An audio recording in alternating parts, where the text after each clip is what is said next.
everybody, Josh the RV Nerd with Bish's RV, hanging out here in Idaho Falls today, and we are in a live show display, so don't be surprised if it gets to be close quarters sometimes, and if we meet some guests today. We're meeting all kinds of new friends. This is the Redhawk 22C. It is the smallest and least expensive Class C motorhome that Jayco makes. Those are some very attractive qualities. If you're like, I don't want a big juggernaut behemoth that you want to drive around, you want to be able just to jet set around, you want to be able to get in and out of like any campsite, you don't want to feel like you're hauling a big boat. That's what this one might do for you right here. It is a simple, straightforward, compact floor plan, but Jayco put a little bit of a modern half twist on it, and instead of a corner bed where you gotta climb over one another, they made it a bed slide. But what you're gonna find is any RV's greatest asset is its greatest liability. That's really nice for when you're at your destination. When you're getting there, you will lose the bed in transit, and I will go ahead and show you the RV at the slide close to road mode. What is nice here, though, is you're getting all the same construction of the other Jayco Class Cs, all the same build. You're just getting it for less. Like, you've got best-in-class 750-pound bed rating over the cab area right there. It says onboard generator. Even now has onboard solar with a dual charge controller. So if you just have the RV in storage for a while, there's always a little bit of the batteries slowly die over time for various reasons. This will not only charge the house batteries, but it will also trickle charge the chassis batteries. So when you get over there, like if you haven't camped in 3 months and you turn the key, it's gonna turn on, assuming that you allowed the sun to get to the solar panel and the charge controller, of course. It's got some cool features. It's got a couple things you might find be a bummer or a downer. I'm gonna try to show you the good with the bad and give you the fairest approximation that I can through this today. And if you appreciate that approach, make sure you hit that subscribe button. Let's get dug in there. But even here in Idaho, Kristen, does Doug work here? Doug doesn't work here, does he?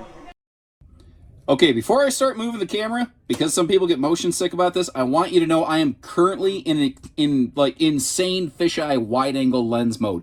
And I really don't generally enjoy doing this, but this is a smaller RV, and in non-wide-angle lens mode, it makes it kind of difficult sometimes to sort of see how A and B go together. So what I kind of wanted to do here is give you one quick wide-angle view from the front, and later one from the back, and then, just like we're about to do right now, we're going to get out of crazy fisheye lens mode. Because this right here is how your naked eye is going to see it. This is far more representative of the real RV itself. Now, this comes in, I've noticed, every single shade of HOA approved brown. Man, it has all of the tones in there. And there's nothing new really about this floor plan. The bed slide's a nice kind of modernized touch and twist, but I don't think that's even, Jayco's not exclusive. They're not the first ones to ever do that. But so what are we getting here? Sorry.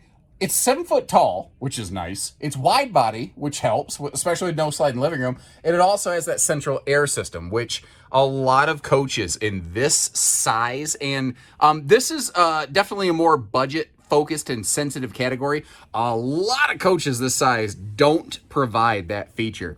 Now, there's no awesome like general sit down and watch TV all day kind of entertainment, but this is a small coach that I think is really designed more for spending more time outside. Like, the space under the awning is longer than the space in the living room. That tells me this is really built with the expectation of being outside more than you're inside. Now, everybody's got a little bit, different feels about that, but that's kind of my 2 cents on it. Now, down here, we are carpetless, other than the 1 square of carpet to clean my feet that we're staring at, we're carpetless. Even up in the cab area, which is kind of nice here. The SE series of Redhawks that we're in right now, they do run on the Chevy chassis. This is a far more basic kind of system right here. You do at least have, backup camera, so you can see what's going on behind you, so you don't accidentally, like, squish a kid or something like that. And I'm not trying to say that to be funny. Like, that's a very important thing to be aware of. We do have power side mirrors over here. It does at least have cruise control. I could Bluetooth to the stereo. This is actually what's funny. This is kind of my style of RVing. Despite all the cool, flashy, fancy, fun things that I get to see all the time, this right here is actually how I would go camping. Just simple, straightforward, and it's about spending time with my family, not about spending time in the coach. Now again, crazy fisheye lens mode from the front looking back over here, just to kind of help you connect all the dots, and then we're going to get out of this mode again and back into normal human eye view. This is, you know, when you take those security test things online where it's like, prove you're not a robot, and you're like, well, I mean, I bleed, but whatever, cool. You need to be a fly with compound eyes. They're like, click all the boxes that have traffic lights. And there's always that one box that is like right on the edge, you know? I never know if I should click that box or not. And I realized in all my jabbering, I found myself turned back around toward the front of the RV. But as long as we're up here, let's talk about an exclusive thing that they're doing here. Best in class, 750-pound rating on that forward cab bed. In their most basic motorhome, every single Jayco motorhome, their forward overhead bed will be 750 pounds, whether it's a power bed in a Class A motorhome or this guy right here. Now, showing you that in the sleeper mode, one of the nice things here is it does include that little privacy shade so that, you know, if you're walking around in the RV or if it's super hot sunny, you don't want the sunshine to be barreling through the windshield and cooking you. You don't have to deal with that. That is a little bit of an easy up-down dream dinette kind of system. And you see there's actually a surprisingly good pantry space over there beside the dinette. The kitchen itself is very simple and basic, but I was like literally like, no way! Over the dumbest, simplest, smallest thing, and it's proof that manufacturers can do it and just need to start doing it, in my opinion. I'm very opinionated about this. They actually included a stovetop side splash next to that refrigerator. I don't understand why it's so rare in the RV industry. It's certainly something where you could DIY a little bit of a workaround, but it's so much nicer than like trying to constantly clean grease off that wood panel wall over there. Now, this RV definitely lacks countertop prep space. No question about that. That is not this one's strong suit. Kind of like not talking. I don't do good with not talking, neither here nor there. My wife will confirm that for you, by the way. This is definitely an RV where I might do some basic prepper cleaning inside, and I would spend the rest of my time outside. I do like the good amount of drawer space that we have in this one. You might have noticed no oven, but that is a convection microwave. And I have a big question for you over here. That is an 8 cubic foot gas electric refrigerator freezer, a two-way model. This RV has 200 watts of solar, as a 4,000 watt generator built in. Is the gas electric fridge the right way to go, or should they start offering a 12 volt compressor fridge swaption? I'll go first. I'm personally of the belief I would really like to see the gas electric two-way option. But that's just one nerd's opinion, you know. Now, the bed measurements on this one are not super tall person friendly. It's just one of those unfortunate things. But I will share the good stuff along with the points of concern. Maybe you're smaller. Maybe you prefer short beds. Some people do. But maybe you're bigger and you want the extra space. You know, that may not necessarily work for you right there. It is really nice, by the way, that you have those centrally ducted air vents back here so you get some cool air in the bedroom. And every one of these is vented and louvered. So if you want the air blowing directly on you, or if it's like, no, it's a little bit too cold, yeah, you can do whatever you want with it. And there's another one over there by the TV hookups. Now, if we peek up here, that is nothing more than just a vent. It wouldn't be impossible to upgrade that to a power fan. It's just not wired for it by default from the factory. That would take a little bit of finagling. It is prepped and ready for a TV over here. I like the big window off the back. Of course, it has a privacy shade in case you don't want to unintentionally put on a free show for the neighbors when you're changing your skivvies. Let's look at the storage over here in the bedroom, because this is actually, I think, one of the things this RV does very, very well. Starting down here with these drawers, and then a mega cabinet above that, with another very large cabinet above the bed. But what's also interesting is there's like a flip-up footlocker storage at the base of the bed. Now, it's not gas strutted or anything, but as you saw, I don't know that it really needs to be. Now, one other kind of cool thing over here in the bedroom, you see these little black circles on the bedside stands? Those are wireless phone charge pads. I think that's very, very cool. You see over here, you also have USB plugs built into them, but they're kind of like a pop-top sort of thing. So you can have wireless mode, you could have USB mode, and frankly, there's actually two USB plugs. There's one facing toward the back a little bit. You know what? Normally I do this later. Let's actually close the slide and show you the road mode function of this right now while we're here, shall we? As I mentioned, you're gonna lose the use of the bed when you close the slide up. Although, in a way, it does make it easier to get up into those cabinets to pack them since they now slid about 2 feet closer to you. You may have also noticed, I didn't overtly point this out, you do have a privacy curtain back here for the bedroom as well. Now that can be really handy, if you have some guests or, with the forward overhead bed, above the cab area. One of the interesting things on this RV is that it can actually work really well for buddy hunting camping or sisters on the fly or something like that. Like, it's not always just about, hey, look, you can sleep some kids in here. You could, but sometimes you might bring a grown-up with you. It's possible. Now, the space around this toilet's a little tight, especially where the butt neck controller is located. I was banging on it with my elbow, so if you're a righty, you might want to consider moving that. Little stainless sink over there is a nice little touch. I like the counter space on both sides, so you actually have space for a toothbrush. And look at how flippin' tall that medicine cabinet is. I turned almost into Mickey Mouse there. Wow, it's got a big cabinet, huh, Goof?